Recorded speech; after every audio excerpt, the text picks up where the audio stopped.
Hello and welcome back to Awesome Pasta Gaming. Today we're going to talk about how do I get ready for Gen Con.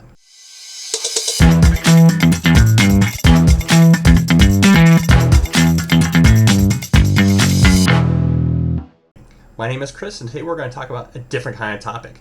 How do I get ready for Gen Con? Some of these items will not apply to you. Everyone has special circumstances. Some live in Indy. Some travel from the other side of the planet. So I'm going to focus on what do I do. First off, why me? I've been traveling Gen Con and other conventions for over 30 years. As of 2023, I'm a 20-year Gen Con volunteer vet. For work, I've spent up to 33% of my time on the road and have been to over 800 conventions and trade shows and special events. This video will not talk about badge and event registration and how to tackle the best ways of using the housing portal. Those will be topics for future videos. So to follow, please take the time to like and subscribe. If you know anyone that these little nuggets of information might be helpful for, please share. Since Gen Con's right around the corner, I'm going to talk about what I pack to take to the event. For many of these products, I will list links down below. First, I'm going to talk about personal items. If you need medication or anything specific for the trip, make sure you have those at least a week out. It isn't a great timing to be worrying about those items if you're heading out the door. Those items include, but are not limited to, medications, special clothing as of a new pair of shoes, and other items. When packing your medication, please make sure only pack what you need plus an extra couple days. Sometimes when traveling, you can get stuck in a city due to weather or other airline delays. A good example of this was earlier this year when I was stranded in Columbus after Origins. Earlier this year, I was stuck there for an extra day. I have mentioned shoes earlier. Many will go out and purchase a new pair of tennis shoes a month out from the event and wear them daily to break them in. Though this is a great idea, it isn't the best. I found a great custom-sized insole is the optimal choice. Though these can cost as much as a pair of premium basketball shoes, a custom pair of orthotics will last many years. As we get older, we suffer from miscellaneous pains, whether it be back or leg pain. A good solution is to pack over-the-counter lidocaine patches. These patches can last up to 12 hours and help me survive numerous events. Bring a couple of patches for every day you're traveling. Extras you have at the end of the event, you can bring home and store for the next event or use them the days after. Make sure to pack standard travel items. Toothpaste, deodorant are essential, but also I bring a bar of my own soap and a small bottle of shampoo. I hate the hotel supplied toiletries. They never seem to be as good as my cheap bar of soap and my shampoo from home. My hair never feels clean and always feels slippery and oily. Now for the gross. Since I'm walking many miles a day, I bring some medicated body powder with me. This keeps places from getting too moist and also helps a little bit of the wear and tear on different parts of your body. I've been traveling to different events for many years and found the best bag to travel to Indy with. If I was to purchase any bag out there, I would buy an OGO Rig 9800. These are fantastic. They can fit everything you need to take with. But not everyone can afford one of these bad boys. I have a Rockland 40-inch bag that I've modified and reinforced after a couple of uses. I've spent an extra $25 on ABS plastic sheet and installed them with plastic grommets. It ought to last as long as the zippers do. This was at a fraction of the price for the OGO.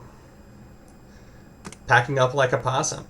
Just like a pack rat, the possum packs way too much. This is what I pack for Gen Con. I will pack according to the number of days I travel for, so you'll have to do the math on your side. My packing will be different than yours. Since I volunteer for the event, I am there for training and installation of the event, as well as there for the dismantle at the close of the event. So, I will have been at the event site for an extra day or so, and will have longer days than you will. Number one item I tend to pack or even pack over for is socks.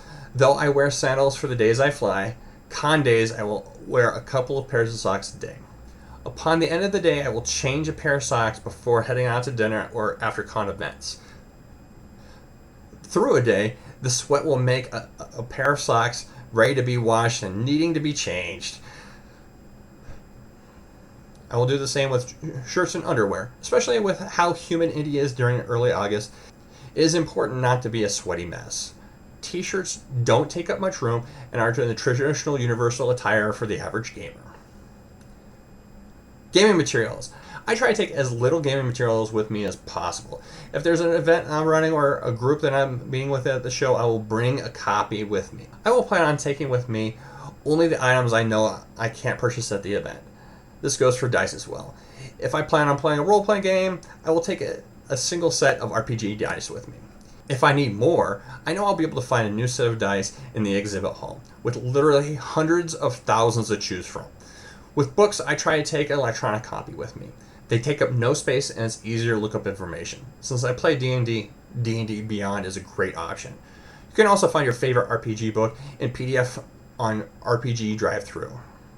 Because I'll be using the large bag for loot, I will also bring with me a small bag for bringing back my clothes for the return trip.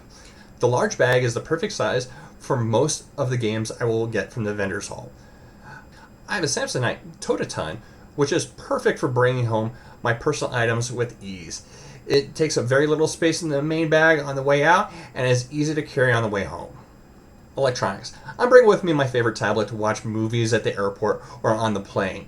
I'm also using it for my RPG events to find the relevant rules. My cell phone, to do all the normal things, but also to access the Gen Con app. The app has maps and access to all of my electronic tickets. Don't forget to use your phone to exchange contact information, social media contacts with all the new friends you're going to make at Gen Con. If you wait till post-show, those new contacts might be lost until next year. Electrically powered items will die during the event. It will happen, especially if you use them as much as I do. Since we use our phones for games, plane tickets, social media, and so much more, our phones are put through extra strain this week. I use an Anchor power bank to help keep my items charged even while walking on the event floor. It helps that I can also charge my tablet while using it at a gaming table. A backpack. I have a new bag coming that I ordered at Origins. You can order one too from Equilibrium Urban Survival Gear. Until I receive my custom bag, I am making do with an old padded bag. Stay tuned for a future video on EQUnits.com. Some great gear. Finally, my favorite Gen Con item, my Captain's Vest. Gen Con encourages us to make them our own. I try to add something every year. Last year was a bunch of unique patches and a select few pins from the Pin Bazaar. Every one of the patches and pins has a great story or have some kind of personal meaning to me. If you see me at Gen Con, stop by and say hello. I hope to see you all in Indy soon. Until then, keep 'em rolling.